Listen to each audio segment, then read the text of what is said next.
So, Mark, we both saw the new movie by the Coen brothers, Burn After Reading. So, what are some of your thoughts on this movie? Burn After Reading. Yeah. Well, blessings to the Coen brothers. Let's start there. I thought it was a really, really interesting movie. I thought it was really well done. But there was one particular thing that I thought was really important, which is why I emailed you about it, which is it's a movie that is very rare in that it recognizes, the subtlety, the complexity, both of masculine shadow, right? You had a kind of, interesting kind of view of masculine shadow, like the CIA agent who's fired and who clearly has this kind of drinking problem. He's a basically good guy, but who is kind of lost in his rage. But right. most of the movie actually was actually more about masculine buffoonery, right? There was that great scene with the Princeton guys singing, all these successful Princeton guys.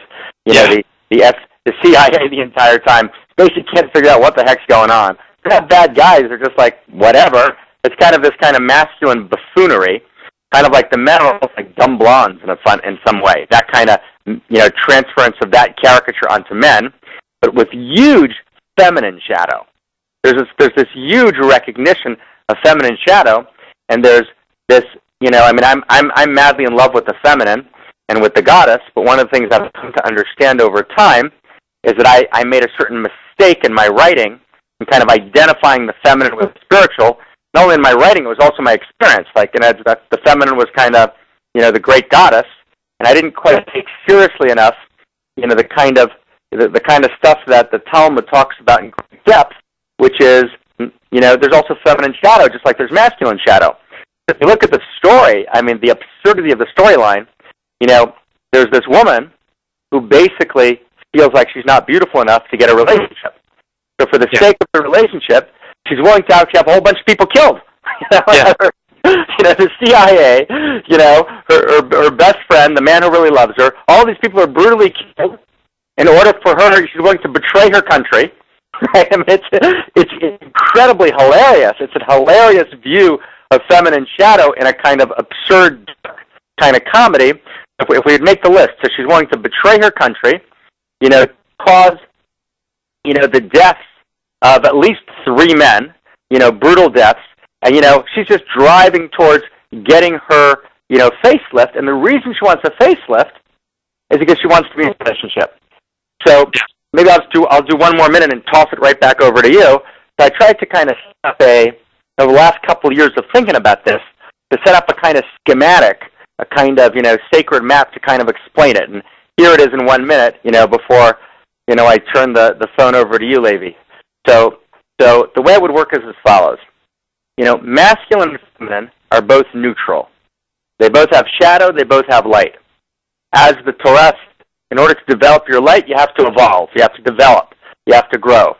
You stay where you are, so your default position, will always be a shadow position. So how does it work? So the way the Kabbalists like to say it, like Isaac, for example, the way he likes to say it is, men are lines and women are circles. He calls it igulim and yosher, which is, of course, a simple physical expression, but what he, of course, means is something deeper. Men are about hierarchy, status, competition, rules, lines, right? It's either or against. Lines are divide. They analyze. Lines are, go up in one direction. They're linear. They're thrusting forward. They're directive. That's the kav.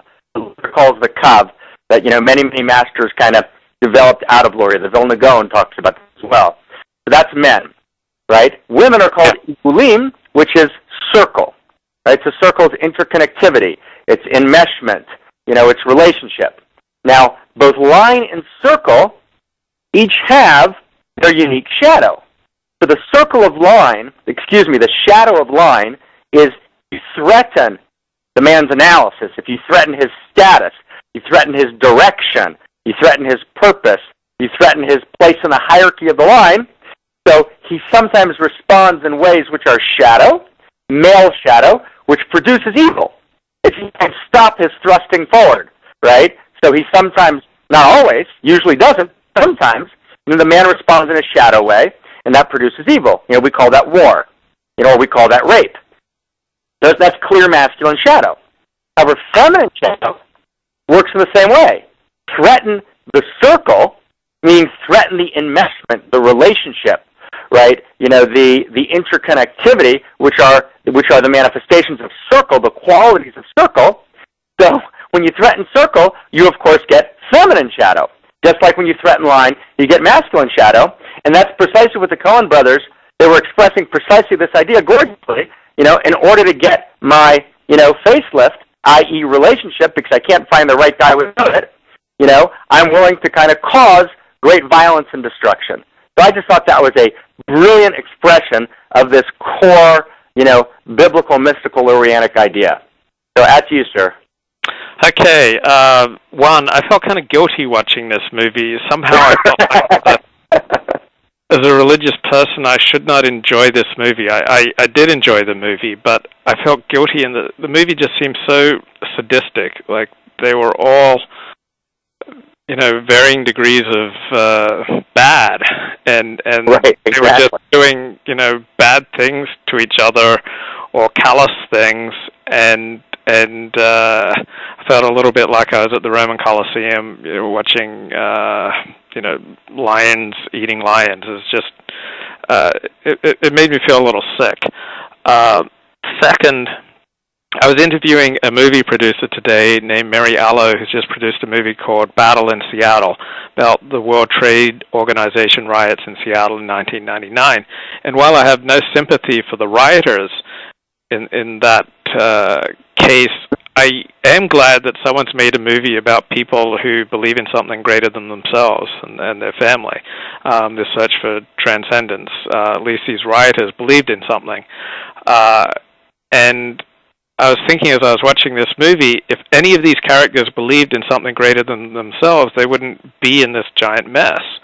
If they had any sort of cause above and beyond themselves, they probably wouldn't steal into other people's homes and just be so reckless in their pursuit of money and personal advancement. And so any sort of code would have saved countless lives in this movie. So any sort of boundaries and a strong sense of boundaries would have saved them from destruction. Also, the notion that I know I often think I'm smarter than the people around me, and many of the characters in this movie think they're smarter than the people around them, but really that was only until you met me, right? Yes.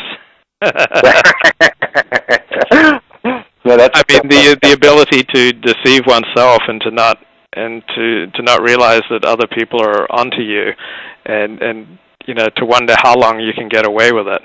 Was another disturbing part of the movie, and it was kind of depressing that there wasn't any good guy in the movie. Right. Well, there was one. There was one. I mean, you said so many things, but let's maybe pick up on that for a second. I thought that there was one. There was one person who was more of a tragic hero, and I wouldn't call him a hero. He was a tragic figure as opposed to a decadent figure. In other words, most of the figures in the movie were decadent. The one person I thought was tragic and not decadent was the owner of the Hard Bodies. What was it called? The manager. Yeah, I think he was the manager of the gym. The manager of the gym, who was in love with her, and she's changing and kind of devolving, and and is kind of drawn in to go and break in and break into his computer just to prove that he's a man. Yeah. Which was, again, he didn't have a boundary on love. Like, even love needs boundaries. No, I think he was clearly yeah, that's where he screwed up. Yeah, because he didn't have a boundary on love. Yeah, no, I think your substantive point is correct. I'm actually just kind of making a kind of more emotional or a kind of interior texture point, which is I think that he's a classical example. Maybe we could focus on him for a second, and I want to go back to some other things he said. We could just talk about him for a second. So you're saying, just reflect back, of course, that his particular ethical failing is that, for him, love is a god. Yeah. And since he's worshiping at the altar of love, we've slain all the gods except for Aphrodite, so he's willing to do anything for love. Love overrides, all other, ethical concerns, including, breaking in,